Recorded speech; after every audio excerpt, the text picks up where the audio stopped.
लड़की को और करोड़ों भारत की नारियों को हमारे संविधान ने दी।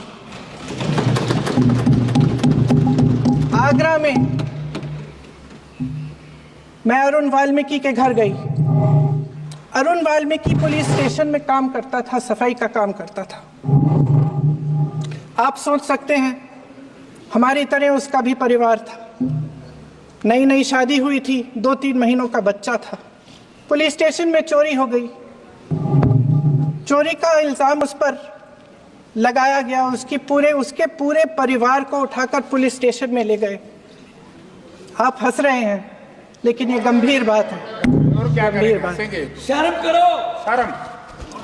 अरुण वाल्मीकि को पीट पीट के मार डाला, उसकी बीवी को पीटा, उसके पिता के नाखून निकाले, उसके पूरे परिवार को पीटा गया। जब मैं उस जवान महिला से मिलने गई जो अभी अभी विधवा हुई थी, तो उसने मुझे कहा कि दीदी हमें सिर्फ एक चीज चाहिए, हमें न्याय चाहिए और हम इस न्याय के लिए लड़ते रहेंगे चाहे कुछ भी हो जाए। ये हिम्मत उस महिला को हमारे संविधान ने दी।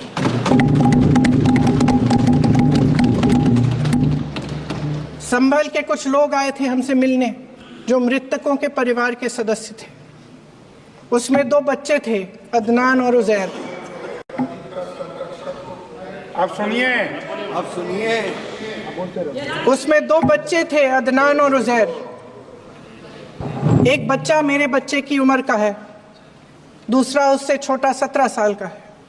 दर्जी के बेटे थे। दर्जी का एक ही सपना था कि वो अपने बेटों को पढ़ाएगा लिखाएगा।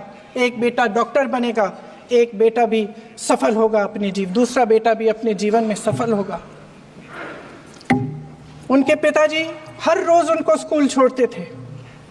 उस दिन भी स्कूल छोड़ने के बाद अपनी दुकान में चले गए। उन्हें पता नहीं था कि विवाद हो रहा है।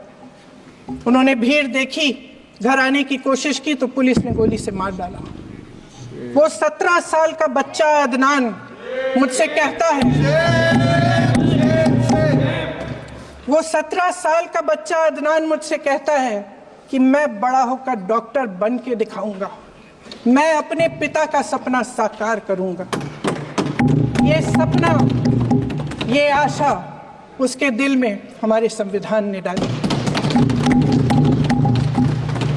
अध्यक्ष महोदय, हमारे देश के करोड़ों देशवासियों के संघर्ष में, अपने अधिकारों की पहचान में, इनकी कठिन से कठिन परिस्थितियों से लड़ने की अपार हिम्मत में और देश से न्याय की अपेक्षा में हमारे संविधान की ज्योत जल रही है। मैंने हमारे संविधान की ज्योत को जलते हुए देखा है और इसके साथ साथ ये भी समझा है कि हमारा संविधान एक सुरक्षा कवच है। एक ऐसा सुरक्षा कवच है जो देशवासियों को सुरक्षित रखता है, न्याय का कवच है, एकता का कवच है और अभिव्यक्ति की आज़ादी का कवच है। दुख की बात यह है कि मेरे सत्ता पक्ष के साथी जो बहुत बड़ी बड़ी बातें करते हैं, इन्होंने इन 10 सालों में यह सुरक्षा कवच, सत्ता पक्ष के मेरे साथियों ने ये सुरक्षा कवच तोड़ने का पूरा प्रयास किया है। संविधान में सामाजिक, आर्थिक और राजनीतिक न्याय का वादा है। ये वादा एक सुरक्षा कवच है जिसको तोड़ने का काम शुरू हो चुका है। लैटरल एंट्री और निजीकरण के जरिए ये सरकार आरक्षण को कमजोर करने का काम कर रही है। अगर लोकसभा में ये नतीजे नहीं आए होते तो ये संविधान बदलने का काम भी शुरू कर लेते। सच्चाई ये है अध्यक्ष महोदय कि आज संविधान बार बार इसलिए कह रहे हैं क्योंकि इस चुनाव में इनको पता चल गया कि इस देश की जनता ही इस संविधान को सुरक्षित रखेगी। कि इस चुनाव में हारते हारते जीतने से इन्हें एहसास हुआ कि ये संविधान बदलने की बात इस देश में नहीं चलेगी। आज जनता की मांग है कि जाति जनगणना हो। सत्ता पक्ष के मेरे साथी ने इसका जिक्र किया। ये जिक्र भी आज इसलिए हो रहा है क्योंकि चुनाव में ये नतीजे आए। ये जाति जनगणना इसलिए जरूरी है ताकि हमें पता चले कि किसकी क्या स्थिति है और नीतियां उस हिसाब से बने। इनकी गंभीरता का प्रमाण ये है कि जब चुनाव में पूरे विपक्ष ने जोरदार आवाज उठाई कि ये जाति जनगणना होनी चाहिए, तो इनका जवाब देखिए। इनका जवाब भैंस भाग भैंस चुरा लेंगे, मंगलसूत्र चुरा लेंगे, इनका ये जवाब था। ये गंभीरता है इनकी जाति जनगणना पर। महोदय, हमारे संविधान ने आर्थिक न्याय की नींव डाली, किसानों, गरीबों और को जमीन बांटी, भूमि सुधार किया, जिसका नाम लेने से कभी कभी आप झिझकते हैं और कभी कभी उनका नाम धड़ाधड़ इस्तेमाल किया जाता है अपने आप को बचाने के लिए। उन्होंने HAL, BHEL, SAIL, गेल, ONGC, NTPC, railways, IIT, IIM, oil refineries, तमाम PSU बनाए। अध्यक्ष महोदय, उनका नाम पुस्तकों से मिटाया जा सकता है, उनका नाम भाषणों से मिटाया जा सकता है, लेकिन जो उनकी भूमिका रही इस देश की आज़ादी के लिए और इस देश के निर्माण के लिए, वो इस देश में से कभी मिटाया नहीं जा सकता। 75 सालों में जनता का भरोसा रहा कि नीतियां बनेंगी तो जनता की भलाई के लिए बनेंगी। जल जंगल जमीन का अधिकार मिला आदिवासी भाई बहनों को। इंदिरा जी ने बैंकों का राष्ट्रीयकरण करवाया, खदानों का राष्ट्रीयकरण कराया। कांग्रेस और यूपीए की सरकारों में शिक्षा का, भोजन का अधिकार मिला। 75 सालों में जनता का भरोसा मिला। पहले संसद चलती थी तो जनता की उम्मीद होती थी कि सरकार महंगाई और बेरोजगारी पर चर्चा करेगी, कोई उपाय निकालेगी, कोई रास्ता निकालेगी। लोग मानते थे कि अगर कोई नई आर्थिक नीति बनेगी तो देश की अर्थव्यवस्था को मजबूत बनाने के लिए बनेगी, तो भारतीय बाजार को मजबूत बनाने के लिए बनेगी, उनके भविष्य को मजबूत बनाने के लिए बनेगी। किसान और आदिवासी भाई बहन भरोसा करते थे कि यदि जमीन के कानून में संशोधन होगा तो उन्हीं की भलाई के लिए होगा। आप नारी शक्ति की बात करते हैं। आज चुनाव की वजह से शायद इतनी बातचीत हो रही है नारी शक्ति के बारे में, क्योंकि हमारे संविधान ने महिलाओं को यह अधिकार दिया, उनकी शक्ति को परिवर्तित किया वोट में। और आज आपको पहचानना पड़ रहा है कि महिलाओं के बिना, कि नारी शक्ति के बिना ये सरकारें नहीं बन सकती हैं। इसीलिए आज आप नारी शक्ति की बातें दोहरा रहे हैं। जो आप नारी शक्ति का अधिनियम लाए हैं उसको लागू क्यों नहीं करते? वो 10 साल बाद लागू क्यों होगा? क्या आज की नारी 10 साल इंतजार करेगी उसके लागू करने के लिए? क्या बात है, क्या बात है।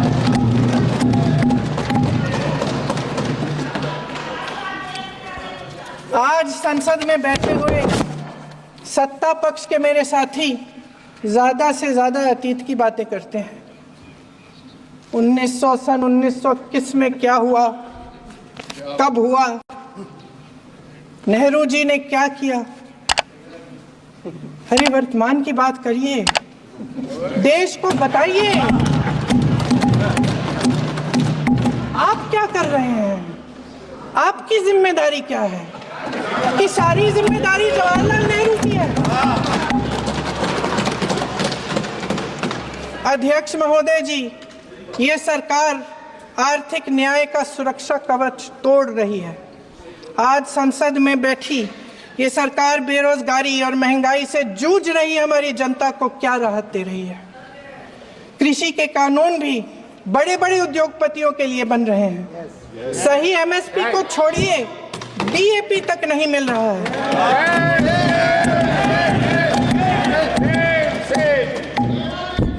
वायनाड से लेकर ललितपुर तक इस देश का किसान रो रहा है।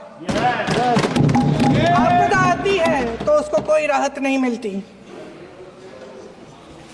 भगवान भरोसे है आज इस देश का किसान, उसको छोड़ दिया गया है।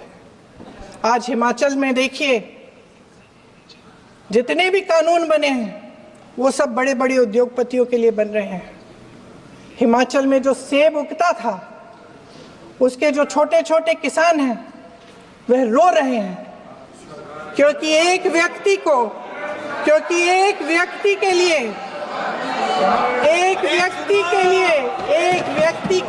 सब कुछ बदला जा रहा है। सुनने की हिम्मत रखो।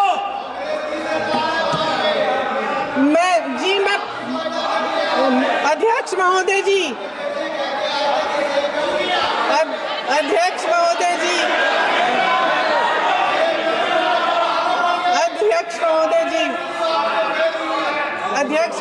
जी, अडानी जी को सारे कोल्ड स्टोरेज प्रदेश की सरकार ने नहीं दिए।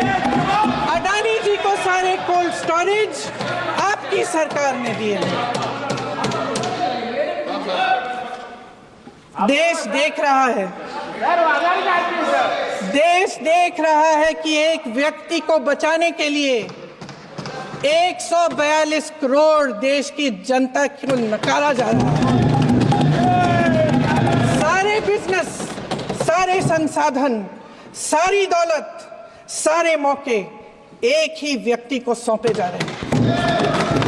सारे बंदरगाह, एयरपोर्ट्स, सड़कें, रेलवे का काम, कारखाने, खदाने, सरकारी कंपनियां सिर्फ एक व्यक्ति को दी जाए। जनता के मन में हमेशा ये विश्वास होता था कि अगर कुछ नहीं है तो संविधान हमारी सुरक्षा करेगा, मगर आज आम लोगों के बीच ये धारणा बनती चली जा रही है कि सरकार सिर्फ अडानी जी के मुनाफे के लिए चल रही है। देश में बहुत तेजी से गैर बराबरी बढ़ रही है। जो गरीब है वो और गरीब हो रहा है, जो अमीर है वो और अमीर हो रहा है। इस सरकार ने आर्थिक न्याय की भी सुरक्षा कवच तोड़ दिया है। राजनीतिक न्याय की जब बात होती है, मेरे सत्ता पक्ष के साथी आज खड़े हुए और तमाम गिनती करने लग गए कि ऐसा हुआ वैसा हुआ, 1975 में जो हुआ। तो सीख लीजिए ना, आप भी सीख लीजिए। आप भी अपनी गलतियों के लिए माफी मांग लीजिए। आप भी बैलेट पे चुनाव कर लीजिए। दूध का दूध, पानी का पानी हो जाएगा। आप राजनीतिक न्याय की बात करते हैं, सरकारों को पैसों के बल पर गिरा देते हैं।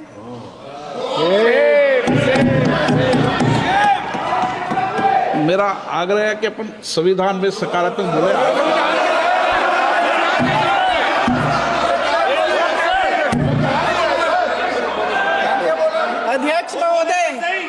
अध्यक्ष महोदय, सत्ता पक्ष के हमारे साथी ने एक उदाहरण दिया उत्तर प्रदेश की सरकार का, तो मैं भी एक उदाहरण दे देती हूँ महाराष्ट्र की सरकार का।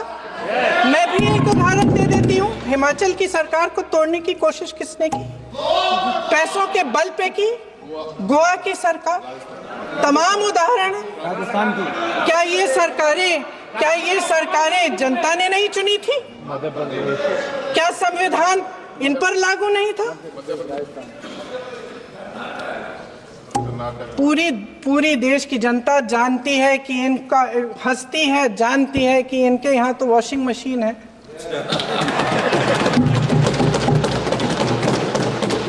तो यहाँ से वहां जाता है वो धुल जाता है। इस तरफ दाग, उस तरफ स्वच्छता।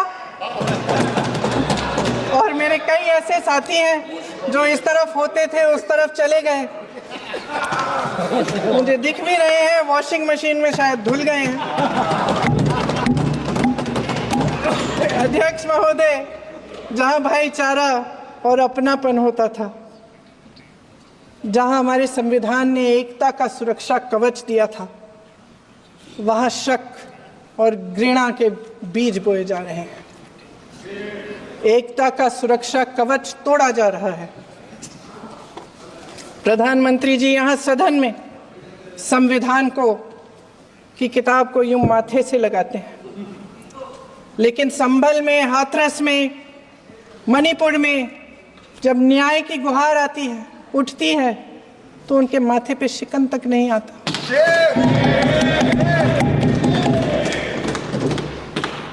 शायद समझ नहीं पाए हैं कि भारत का संविधान संघ का विधान नहीं है।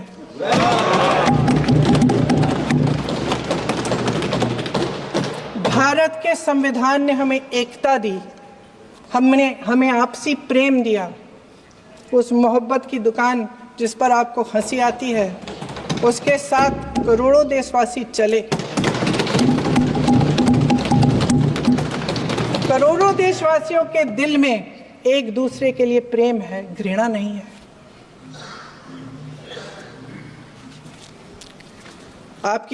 इनकी जो विभाजनकारी नीतियां हैं, उसका नतीजा हम रोज देखते हैं। राजनीतिक फायदे के लिए संविधान को छोड़िए, देश की एकता को भी ये रख नहीं सकते, इसकी सुरक्षा नहीं कर सकते। हमने संभल में देखा, मणिपुर में देखा। दरअसल इनका कहना है कि अलग अलग इस देश के अलग अलग हिस्से हैं। कैमरा। लेकिन हमारा संविधान कहता है कि ये देश एक है और ये देश एक रहेगा। जहां खुला विवाद होता था, अभिव्यक्ति का सुरक्षा कवच होता था, इन्होंने भय का माहौल पैदा किया है। सत्ता पक्ष के मेरे साथी अक्सर 75 सालों की बात करते हैं, लेकिन इन 75 सालों में ये उम्मीद, आशा, ये अभिव्यक्ति की ज्योति कभी थमी नहीं, कभी बुझी नहीं। इस देश की जनता ने खुलकर आलोचना की, निडर होकर धरने किए, प्रदर्शन किए।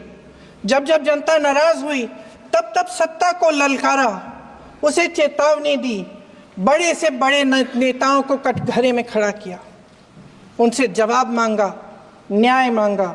इस देश के छोटे छोटे से नुक्कड़ की दुकानों में, चाय की दुकानों में, इस देश के घरों में, गलियों में, मोहल्लों में, अखबारों में, प्रकाशन घरों में, न्यायपालिकाओं में चर्चा कभी बंद नहीं हुई। लेकिन आज ये माहौल नहीं है। आज जनता को सच बोलने से डराया जाता है, धमकाया जाता है। पत्रकार हो या विपक्ष का नेता हो या किसी यूनिवर्सिटी का प्रोफेसर हो, छात्र संघ हो या कर्मचारियों का संगठन हो, सबका मुंह बंद कराया जाता है। किसी पे ईडी, किसी पे सीबीआई, किसी पे इनकम टैक्स, फर्जी मुकदमे लगवाए जाते हैं, जेल में डाल दिया जाता है, विपक्षी नेताओं को जेल में डाल दिया जाता है, उनको सताया जाता है। किसी को नहीं छोड़ा इस सरकार ने। देशद्रोही कह के उत्तर प्रदेश में मुझे याद है कुछ अध्यापिकाएं प्रदर्शन कर रही थी, उन पर मुकदमा डाल दिया देशद्रोही का, उन्हें देशद्रोही कह दिया। इन्होंने देश का पूरा माहौल भय से भर दिया है। इनकी मीडिया की मशीन झूठ फैलाती है, तरह तरह के आरोप लगाती है, और शायद वह भी भय में ही है। महोदय, मैं इस सदन को याद दिलाना चाहती हूं कि ऐसा डर का माहौल देश में अंग्रेजों के राज में था। जब इस तरफ बैठे हुए गांधी की विचारधारा वाले लोग आजादी की लड़ाई लड़ रहे थे और उस तरफ वाली विचारधारा वाले लोग भय में रहकर अंग्रेजों के साथ साठगांठ कर रहे थे। लेकिन अध्यक्ष महोदय, भय का भी अपना स्वभाव होता है। भय फैलाने वाले हमेशा भय का खुद शिकार बन जाते हैं। ये प्रकृति का नियम है। आज इनकी भी यही हालत हो गई है। भय फैलाने के इतने आदी हो गए हैं कि खुद भय में रहने वाले हैं, चर्चा से डरते हैं, आलोचना से घबराते हैं। कई दिनों से हम मांग रहे हैं कि चर्चा करिए, लेकिन चर्चा करने की हिम्मत ही नहीं है।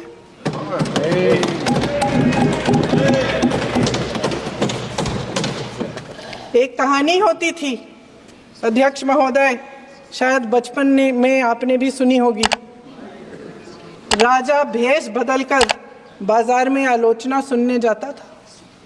ये सुनने जाता था कि प्रजा मेरे बारे में क्या कह रही है, मैं सही रास्ते पे चल रहा हूं कि नहीं। लेकिन आज का राजा, भेष तो बदलते हैं आज के राजा, शौक तो है उनको भेष बदलने का, लेकिन न जनता के बीच जाने की हिम्मत है और न आलोचना सुनने की। महोदय, मैं तो सदन में नहीं हूं।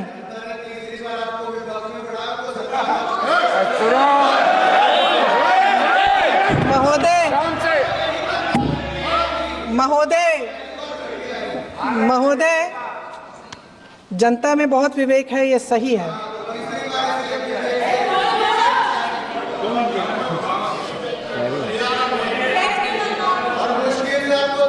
अच्छा महोदय, मैं सदन में नहीं हूँ, कुछ, हाँ ठीक है, मैं सदन में नहीं हूँ, मात्र 15 दिनों से आ रही हूँ। लेकिन मुझे ताज्जुब होता है कि इन 15 दिनों में इतनी बड़े इश्यूज हैं, इतनी बड़ी बातें हैं, प्रधानमंत्री जी मात्र एक दिन के लिए शायद 10 मिनट के लिए दिखे हैं सर।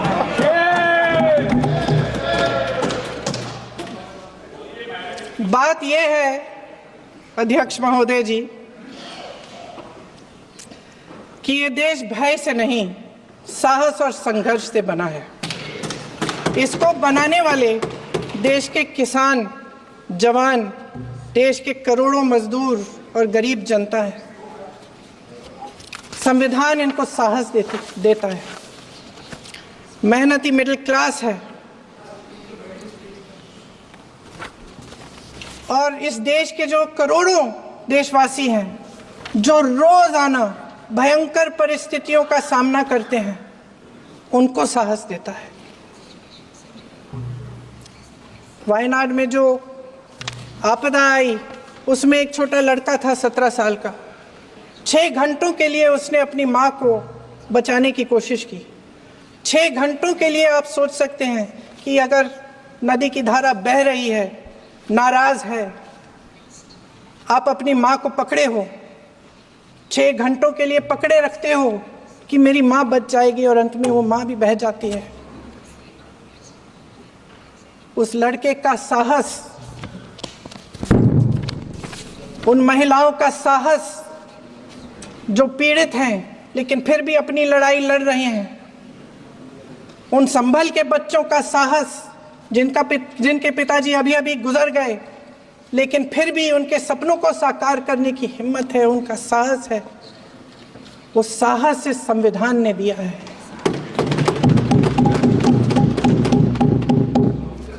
वो आत्मविश्वास से संविधान ने दिया है। ये देश भय से नहीं चल सकता, ये देश साहस से ही चलेगा।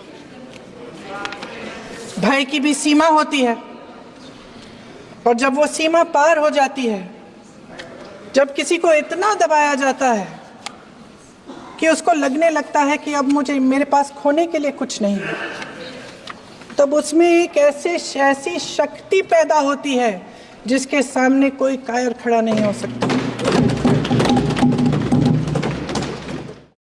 महोदय,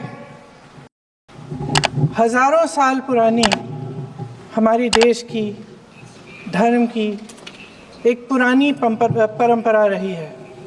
ये परंपरा संवाद, चर्चा की रही है।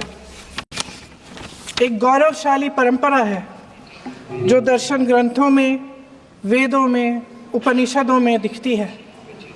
वाद विवाद और संवाद की हमारी पुरानी संस्कृति है।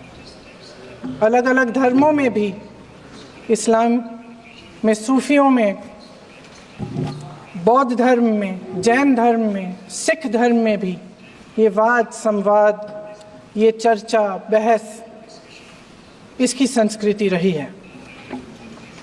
इसी परंपरा से उभरा हमारा स्वतंत्रता संग्राम।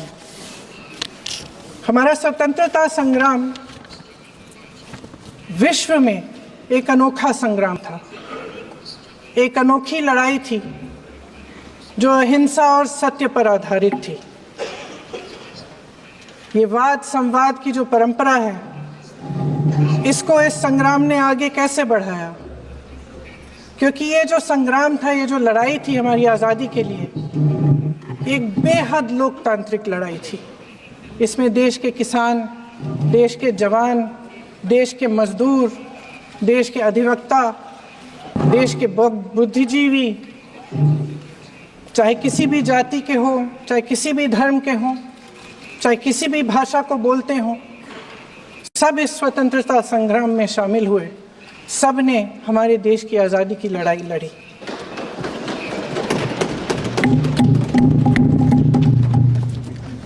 और उसी आज़ादी की लड़ाई से एक आवाज़ उभरी जो हमारी देश की आवाज़ थी। वो आवाज़ ही आज हमारा संविधान है।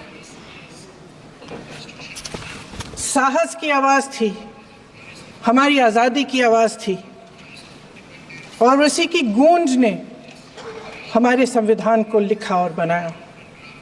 ये सिर्फ एक दस्तावेज नहीं है। बाबा साहेब अम्बेडकर, मौलाना आज़ाद जी, राजगोपालाचारी जी और जवाहरलाल नेहरू जी और उस समय के तमाम नेता, जैसे आपने कहा, इस संविधान को बनाने की जो कार्य में सालों के लिए जुटे रहे। हमारा संविधान इंसाफ, उम्मीद, अभिव्यक्ति और आकांक्षा की वो ज्योत है जो हर हिंदुस्तानी के दिल में जलती है। अध्यक्ष महोदय, इस ज्योत ने हर एक भारतीय को ये पहचानने की शक्ति दी कि उसे न्याय मिलने का अधिकार है, कि उसमें अपने अधिकारों के लिए आवाज़ उठाने की क्षमता है, कि जब वो आवाज़ उठाएगा तो सत्ता को उसके सामने झुकना पड़ेगा।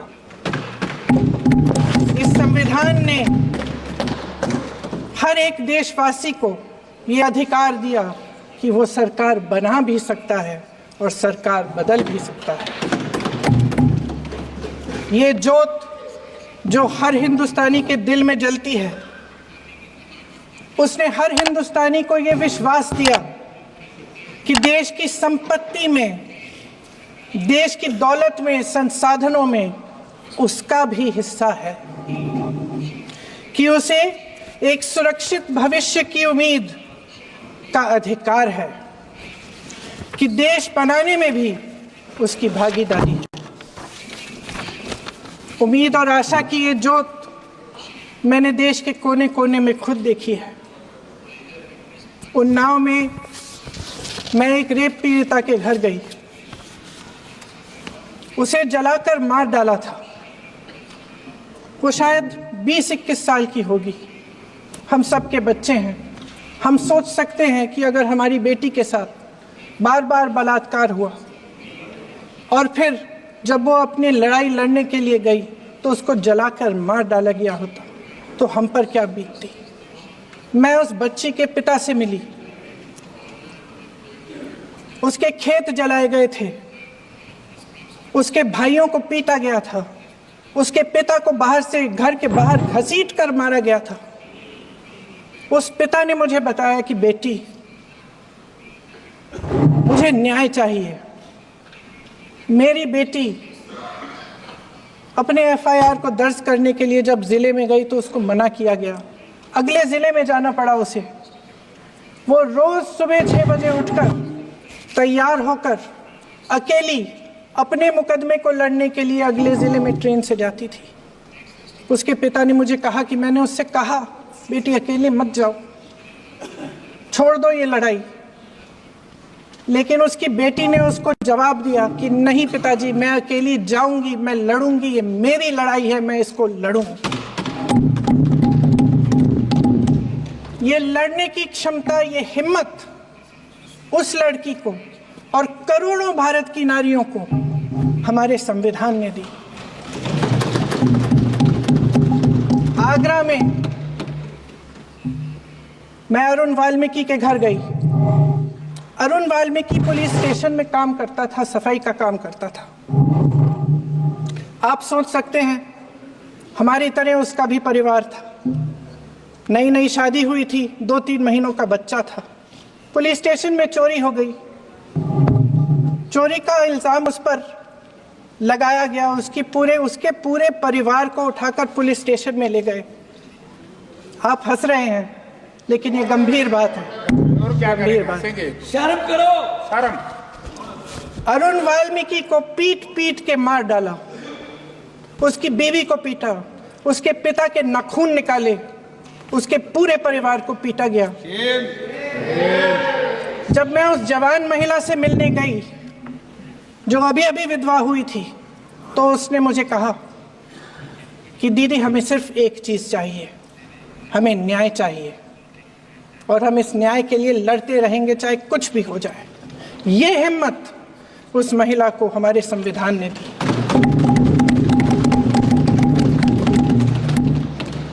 संभल के कुछ लोग आए थे हमसे मिलने, जो मृतकों के परिवार के सदस्य थे। उसमें 2 बच्चे थे, अदनान और उजैर। आप सुनिए। उसमें 2 बच्चे थे, अदनान और उजैर। एक बच्चा मेरे बच्चे की उम्र का है, दूसरा उससे छोटा 17 साल का है। दर्जी के बेटे थे। दर्जी का एक ही सपना था कि वो अपने बेटों को पढ़ाएगा, लिखाएगा। एक बेटा डॉक्टर बनेगा, एक बेटा भी सफल होगा दूसरा बेटा भी अपने जीवन में सफल होगा। उनके पिताजी हर रोज उनको स्कूल छोड़ते थे। उस दिन भी स्कूल छोड़ने के बाद अपनी दुकान में चले गए। उन्हें पता नहीं था कि विवाद हो रहा है। उन्होंने भीड़ देखी, घर आने की कोशिश की तो पुलिस ने गोली से मार डाला। वो 17 साल का बच्चा अदनान मुझसे कहता है, वो 17 साल का बच्चा अदनान मुझसे कहता है कि मैं बड़ा होकर डॉक्टर बन के दिखाऊंगा, मैं अपने पिता का सपना साकार करूंगा। ये सपना, ये आशा उसके दिल में हमारे संविधान ने डाली। अध्यक्ष महोदय, हमारे देश के करोड़ों देशवासियों के संघर्ष में, अपने अधिकारों की पहचान में, इनकी कठिन से कठिन परिस्थितियों से लड़ने की अपार हिम्मत में और देश से न्याय की अपेक्षा में हमारे संविधान की ज्योत जल रही है। मैंने हमारे संविधान की ज्योत को जलते हुए देखा है और इसके साथ साथ ये भी समझा है कि हमारा संविधान एक सुरक्षा कवच है। एक ऐसा सुरक्षा कवच है जो देशवासियों को सुरक्षित रखता है, न्याय का कवच है, एकता का कवच है और अभिव्यक्ति की आज़ादी का कवच है। दुख की बात यह है कि मेरे सत्ता पक्ष के साथी जो बहुत बड़ी बड़ी बातें करते हैं, इन्होंने इन 10 सालों में यह सुरक्षा कवच, सत्ता पक्ष के मेरे साथियों ने ये सुरक्षा कवच तोड़ने का पूरा प्रयास किया है। संविधान में सामाजिक, आर्थिक और राजनीतिक न्याय का वादा है। ये वादा एक सुरक्षा कवच है जिसको तोड़ने का काम शुरू हो चुका है। लैटरल एंट्री और निजीकरण के जरिए ये सरकार आरक्षण को कमजोर करने का काम कर रही है। अगर लोकसभा में ये नतीजे नहीं आए होते तो ये संविधान बदलने का काम भी शुरू कर लेते। सच्चाई ये है अध्यक्ष महोदय कि आज संविधान बार बार इसलिए कह रहे हैं क्योंकि इस चुनाव में इनको पता चल गया कि इस देश की जनता ही इस संविधान को सुरक्षित रखेगी, कि इस चुनाव में हारते जीतने से इन्हें एहसास हुआ कि ये संविधान बदलने की बात इस देश में नहीं चलेगी। आज जनता की मांग है कि जाति जनगणना हो। सत्ता पक्ष के मेरे साथी ने इसका जिक्र किया। ये जिक्र भी आज इसलिए हो रहा है क्योंकि चुनाव में ये नतीजे आए। ये जाति जनगणना इसलिए जरूरी है ताकि हमें पता चले कि किसकी क्या स्थिति है और नीतियां उस हिसाब से बने।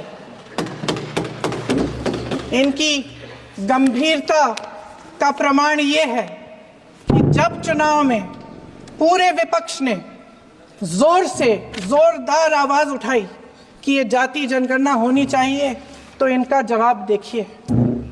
इनका जवाब भैंस भाग भैंस चुरा लेंगे, मंगलसूत्र चुरा लेंगे, इनका ये जवाब था। ये गंभीरता है इनकी जाति जनगणना पर। महोदय, हमारे संविधान ने आर्थिक न्याय की नींव डाली, किसानों, गरीबों और को जमीन बांटी, भूमि सुधार किया, जिसका नाम लेने से कभी कभी आप झिझकते हैं और कभी कभी उनका नाम धड़ाधड़ इस्तेमाल किया जाता है अपने आप को बचाने के लिए। उन्होंने HAL, BHEL, SAL, GAIL, ONGC, NTPC, railways, IIT, IIM, oil refinery, तमाम PSU बनाए। अध्यक्ष महोदय, उनका नाम पुस्तकों से मिटाया जा सकता है, उनका नाम भाषणों से मिटाया जा सकता है, लेकिन जो उनकी भूमिका रही इस देश की आज़ादी के लिए और इस देश के निर्माण के लिए, वो इस देश से कभी मिटाया नहीं जा सकता। 75 सालों में जनता का भरोसा रहा कि नीतियां बनेंगी तो जनता की भलाई के लिए बनेंगी।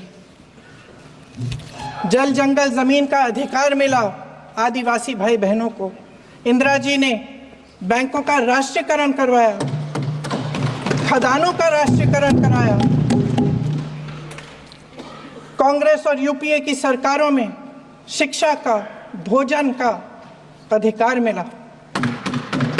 75 सालों में जनता का भरोसा मिला। पहले संसद चलती थी तो जनता की उम्मीद होती थी कि सरकार महंगाई और बेरोजगारी पर चर्चा करेगी, कोई उपाय निकालेगी, कोई रास्ता निकालेगी। लोग मानते थे कि अगर कोई नई आर्थिक नीति बनेगी तो देश की अर्थव्यवस्था को मजबूत बनाने के लिए बनेगी, तो भारतीय बाजार को मजबूत बनाने के लिए बनेगी, उनके भविष्य को मजबूत बनाने के लिए बनेगी। किसान और आदिवासी भाई बहन भरोसा करते थे कि यदि जमीन के कानून में संशोधन होगा तो उन्हीं की भलाई के लिए होगा। आप नारी शक्ति की बात करते हैं। आज चुनाव की वजह से शायद इतनी बातचीत हो रही है नारी शक्ति के बारे में, क्योंकि हमारे संविधान ने महिलाओं को यह अधिकार दिया, उनकी शक्ति को परिवर्तित किया वोट में। और आज आपको पहचानना पड़ रहा है कि महिलाओं के बिना, कि नारी शक्ति के बिना ये सरकारें नहीं बन सकती हैं। इसीलिए आज आप नारी शक्ति की बातें दोहरा रहे हैं। जो आप नारी शक्ति का अधिनियम लाए हैं उसको लागू क्यों नहीं करते? वो 10 साल बाद लागू क्यों होगा? क्या आज की नारी 10 साल इंतजार करेगी उसके लागू करने के लिए? क्या बात है, क्या बात है।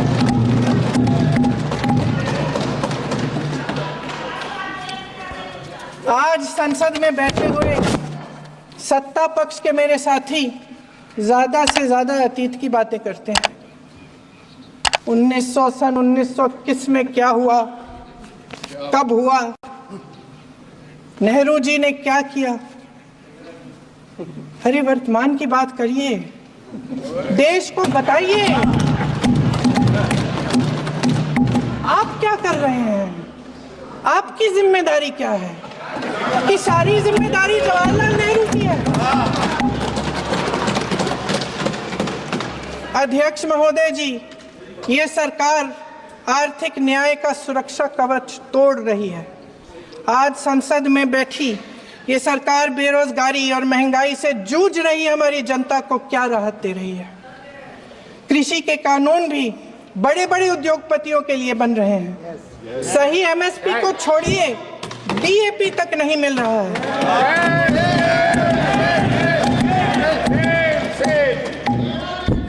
वायनाड से लेकर ललितपुर तक इस देश का किसान रो रहा है। आपदा आती है तो उसको कोई राहत नहीं मिलती। भगवान भरोसे है आज इस देश का किसान, उसको छोड़ दिया गया है। आज हिमाचल में देखिए, जितने भी कानून बने हैं वो सब बड़े बड़े उद्योगपतियों के लिए बन रहे हैं। हिमाचल में जो सेब उगता था, उसके जो छोटे छोटे किसान हैं वह रो रहे हैं, क्योंकि एक व्यक्ति के लिए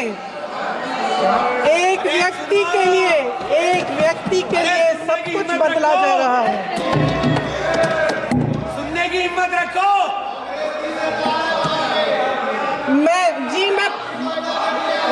अध्यक्ष महोदय जी,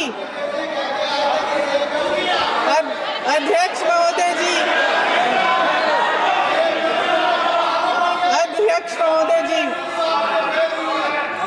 महोदय जी, अडानी जी को सारे कोल्ड स्टोरेज प्रदेश की सरकार ने नहीं दिए। अडानी जी को सारे कोल्ड स्टोरेज आपकी सरकार ने दिए।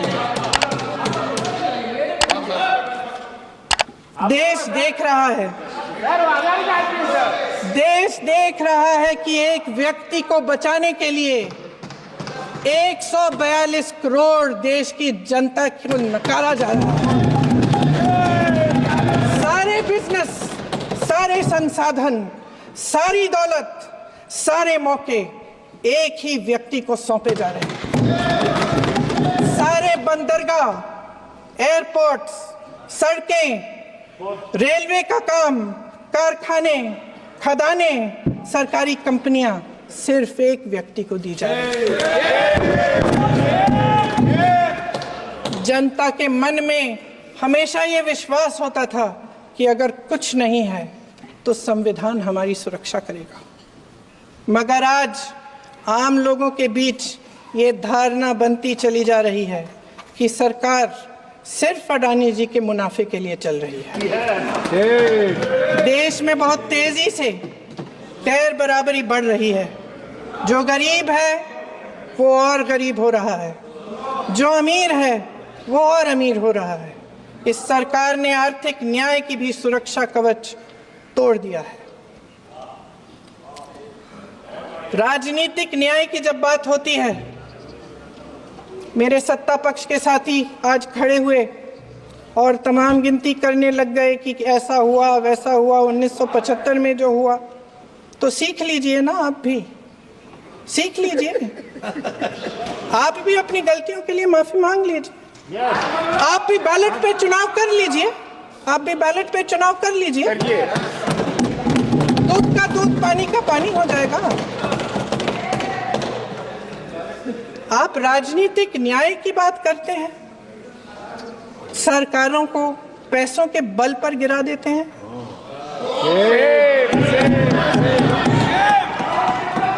मेरा आग्रह है कि अपन संविधान में सकारात्मक बोले।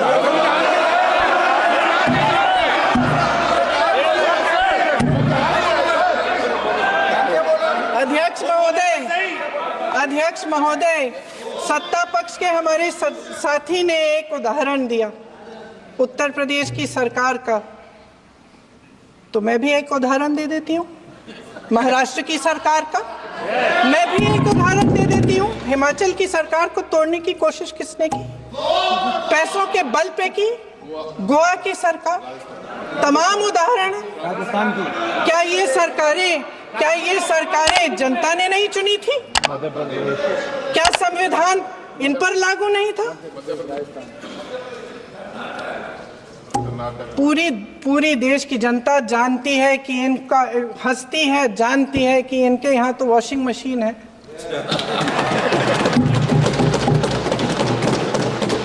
तो यहाँ से वहां जाता है, वो धुल जाता है। इस तरफ दाग, उस तरफ स्वच्छता। और मेरे कई ऐसे साथी हैं जो इस तरफ होते थे उस तरफ चले गए,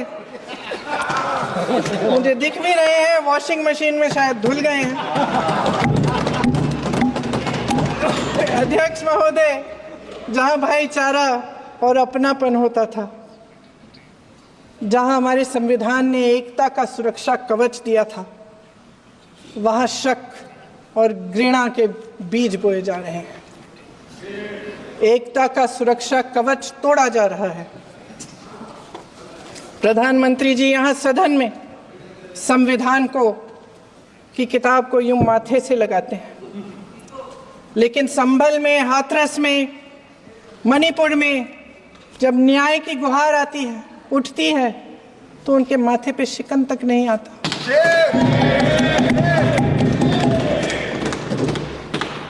शायद समझ नहीं पाए हैं कि भारत का संविधान संघ का विधान नहीं है।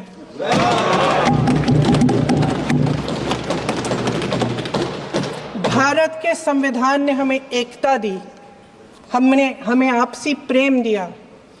उस मोहब्बत की दुकान जिस पर आपको हंसी आती है, उसके साथ करोड़ों देशवासी चले। करोड़ों देशवासियों के दिल में एक दूसरे के लिए प्रेम है, घृणा नहीं है।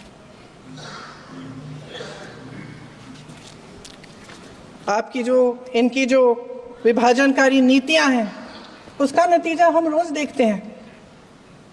राजनीतिक फायदे के लिए संविधान को छोड़िए, देश की एकता को भी ये रख नहीं सकते, इसकी सुरक्षा नहीं कर सकते।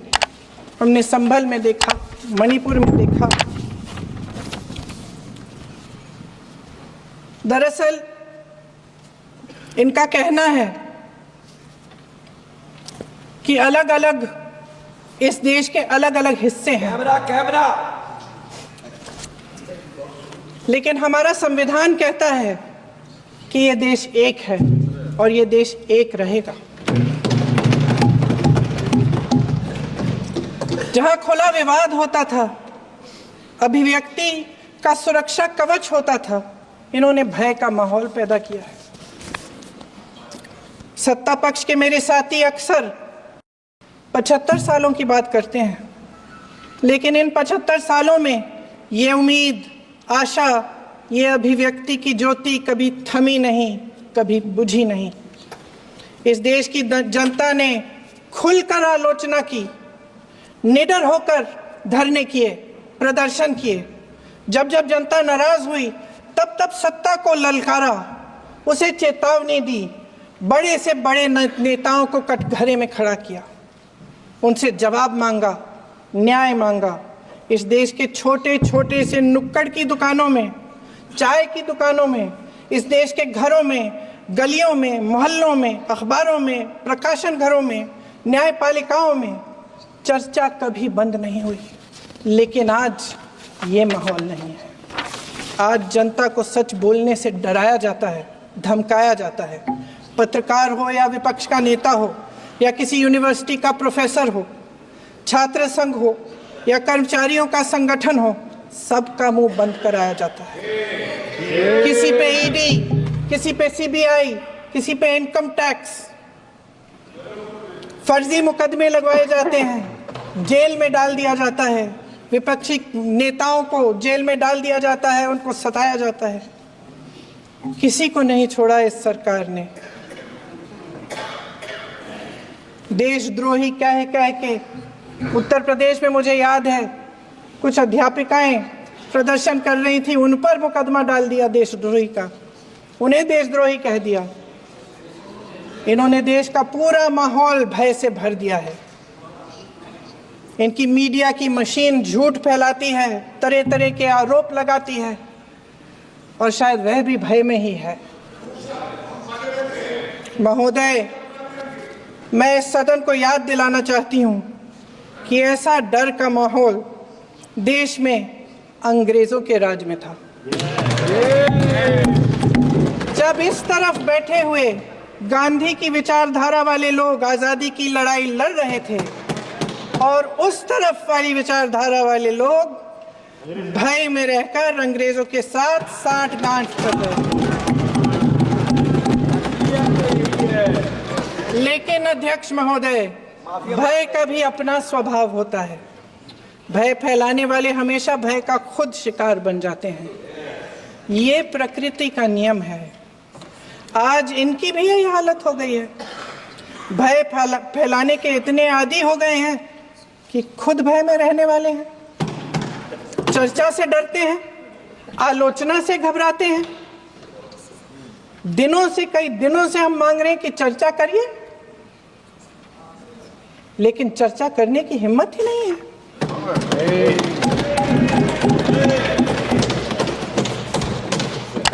एक कहानी होती थी अध्यक्ष महोदय, शायद बचपन में आपने भी सुनी होगी। राजा भेष बदलकर बाजार में आलोचना सुनने जाता था। ये सुनने जाता था कि प्रजा मेरे बारे में क्या कह रही है, मैं सही रास्ते पे चल रहा हूं कि नहीं।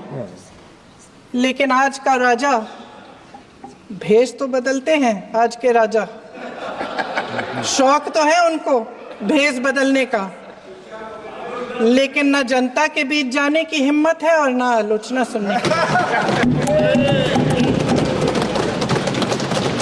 महोदय, मैं तो सदन में नहीं हूं।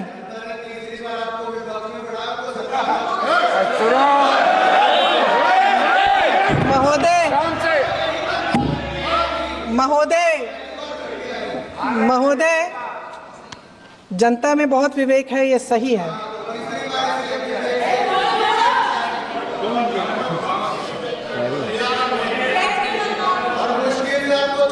अच्छा महोदय, मैं सदन में नहीं हूँ, कुछ हाँ ठीक है, मैं सदन में नहीं हूँ, मात्र 15 दिनों से आ रही हूँ। लेकिन मुझे ताज्जुब होता है कि इन 15 दिनों में इतनी बड़े बड़े इश्यूज हैं, इतनी बड़ी बड़ी बातें हैं, प्रधानमंत्री जी मात्र एक दिन के लिए शायद 10 मिनट के लिए दिखे हैं सब।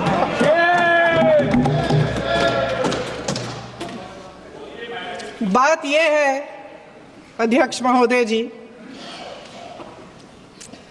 कि ये देश भय से नहीं, साहस और संघर्ष से बना है। इसको बनाने वाले देश के किसान, जवान, देश के करोड़ों मजदूर और गरीब जनता है। संविधान इनको साहस देता है। मेहनती मिडिल क्लास है। और इस देश के जो करोड़ों देशवासी हैं, जो रोजाना भयंकर परिस्थितियों का सामना करते हैं, उनको साहस देता है। वायनाड में जो आपदा आई, उसमें एक छोटा लड़का था 17 साल का। 6 घंटों के लिए उसने अपनी माँ को बचाने की कोशिश की। 6 घंटों के लिए आप सोच सकते हैं कि अगर नदी की धारा बह रही है, नाराज है, आप अपनी माँ को पकड़े हो, 6 घंटों के लिए पकड़े रखते हो कि मेरी माँ बच जाएगी, और अंत में वो माँ भी बह जाती है। उस लड़के का साहस, उन महिलाओं का साहस जो पीड़ित हैं लेकिन फिर भी अपनी लड़ाई लड़ रहे हैं, उन संभल के बच्चों का साहस जिनके पिताजी अभी अभी गुजर गए लेकिन फिर भी उनके सपनों को साकार करने की हिम्मत है, उनका साहस है। वो साहस इस संविधान ने दिया है।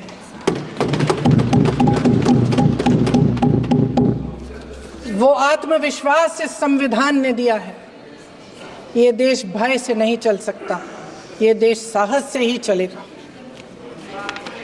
भय की भी सीमा होती है, और जब वो सीमा पार हो जाती है, जब किसी को इतना दबाया जाता है कि उसको लगने लगता है कि अब मेरे पास खोने के लिए कुछ नहीं है, तब उसमें एक ऐसी शक्ति पैदा होती है जिसके सामने कोई कायर खड़ा नहीं हो सकता। महोदय, हजारों साल पुरानी हमारी देश की, धर्म की एक पुरानी परंपरा रही है। ये परंपरा संवाद, चर्चा की रही है। एक गौरवशाली परंपरा है जो दर्शन ग्रंथों में, वेदों में, उपनिषदों में दिखती है। वाद विवाद और संवाद की हमारी पुरानी संस्कृति है। अलग अलग धर्मों में भी, इस्लाम में, सूफियों में, बौद्ध धर्म में, जैन धर्म में, सिख धर्म में भी ये वाद संवाद, ये चर्चा बहस, इसकी संस्कृति रही है।